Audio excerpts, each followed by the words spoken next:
بسم اللہ الرحمن الرحیم۔ شروع اللہ کے نام سے جو بڑا مہربان نہایت رحم والا ہے۔ السلام علیکم پیارے دوستو۔ اللہ تعالیٰ نے قرآن مجید فرقان حمید میں ارشاد فرمایا ہے کہ ہر جاندار نے موت کا مزہ چکھنا ہے اور ہماری طرف لوٹ کر آنا ہے۔ پیارے دوستو، اسی طرح شیطان نے بھی ایک دن مرنا ہے، لیکن کیا اس شیطان کو بھی نزاع کے وقت تکلیف ہوگی؟ اور شیطان کتنا عرصہ موت کی نیند سوتا رہے گا؟ اور شیطان کی قبر کہاں پر بنائی جائے گی؟ اور شیطان کو موت کے وقت کتنی زیادہ تکلیف دی جائے گی؟ اور کس قدر سختی کے ساتھ شیطان کی روح قبض کی جائے گی؟ ناظرین محترم، ان تمام تر سوالوں کے جواب آج ہم آپ کے ساتھ شیئر کریں گے، لہٰذا آپ دوستوں سے گزارش ہے کہ ہماری ویڈیو کو اینڈ تک لازمی دیکھیں۔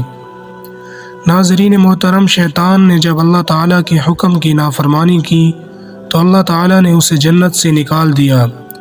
تو شیطان نے اللہ تعالیٰ سے کہا کہ مجھے قیامت تک مہلت دے دو کہ مجھے موت نہ آئے۔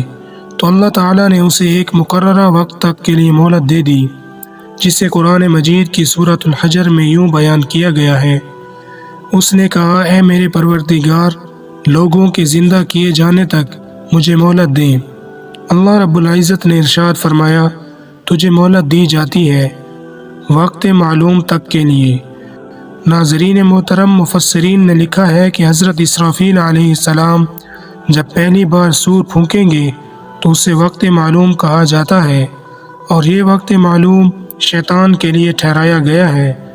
ناظرین محترم، قیامت کی نشانیاں جب پوری ہو جائیں گی تو مومنوں کی بغلوں کے نیچے سے ایک پیاری اور خوشبودار ہوا چلے گی، جس سے تمام ایمان والے لوگ وفات پا جائیں گے، اور اس کے بعد 40 سال کا عرصہ کچھ اس طرح سے گزرے گا کہ کوئی بھی بچہ پیدا نہ ہوگا، یعنی ہر انسان کی عمر 40 سال ہوگی۔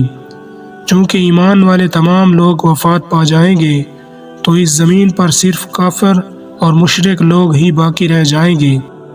ناظرین محترم، جب ایمان والے وفات پا جائیں گے اور ان کی وفات کو 40 سال گزر چکے ہوں گے تو حضرت اسرافیل علیہ السلام پہلی دفعہ سور پھونکیں گے تو اس کی آواز نہایت کم ہوگی اور لوگ اسے کان لگا کر سنیں گے، اور پھر یہ آواز بڑھتی بڑھتی اس قدر زیادہ ہو جائے گی کہ کانوں کے پردے پھٹ جائیں گے اور نتنوں سے پیپ بہنا شروع ہو جائے گی، اور روئے زمین پر تمام انسانوں، جنوں اور جانداروں کو موت آ جائے گی، اور یہاں تک کہ شیطان کو بھی اس وقت موت آ جائے گی۔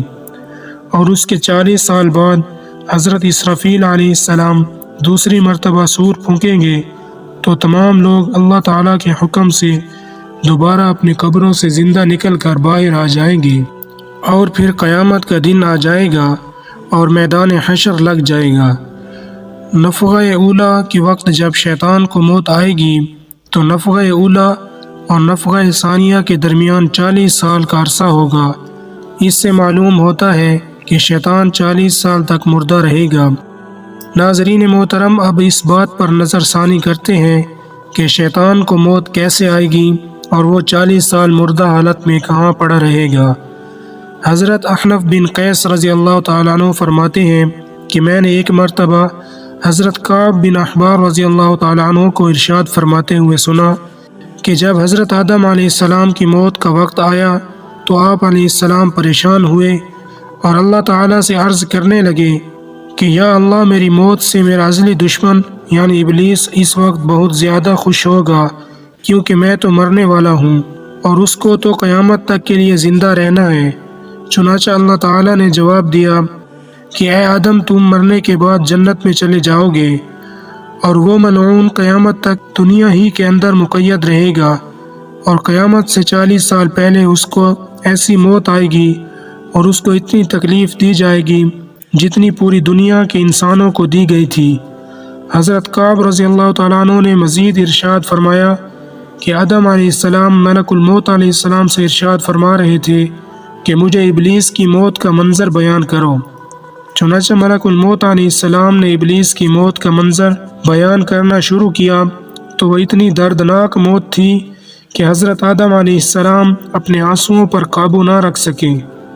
حضرت کعب رضی اللہ تعالیٰ عنہ نے ارشاد فرمایا کہ اللہ تعالیٰ ملک الموت علیہ السلام سے کہیں گے میرے غضب اور غصے والا لباس پہن کر جاؤ اور ابلیس کی روح قبض کرو، اور ابلیس سے تمام انسانوں اور جنوں سے زیادہ سختی کرنا۔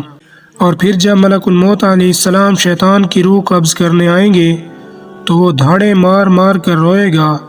پھر شیطان کو موت کی تکلیف دی جائے گی جو کہ ساری مخلوق کی موت کی تکلیف سے بھی زیادہ ہوگی۔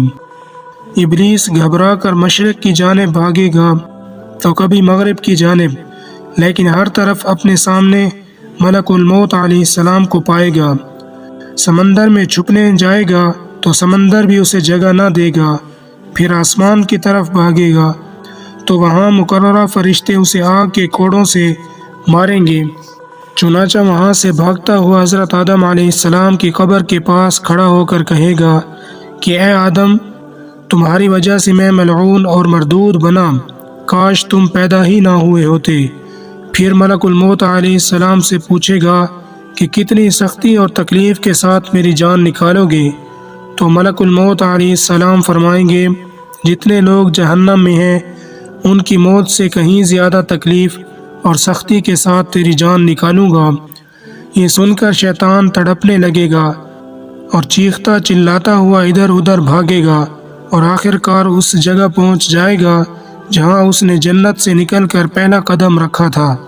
وہ جگہ آگ کے انگارے کی طرح سرخ ہو چکی ہوگی اور زبانی فرشتے اس کو گھیر لیں گے اور اسے آروں اور زنبوروں سے کاٹنے لگ جائیں گے، اور وہاں جہنم کی سنڈاسیاں لگی ہوں گی اور ان سنڈاسیوں سے تڑپا تڑپا کر ابلیس کی جان نکالی جائے گی۔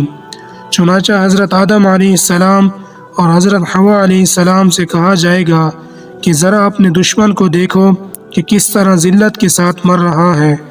وہ یہ دیکھ کر کہیں گے کہ یا اللہ، تو نے ہم پر اپنی نعمت مکمل فرما دی۔ چنانچہ ابلیس جہنمی گڑھوں میں 40 سال تک مردہ رہے گا اور یہی اس کی قبر ہوگی۔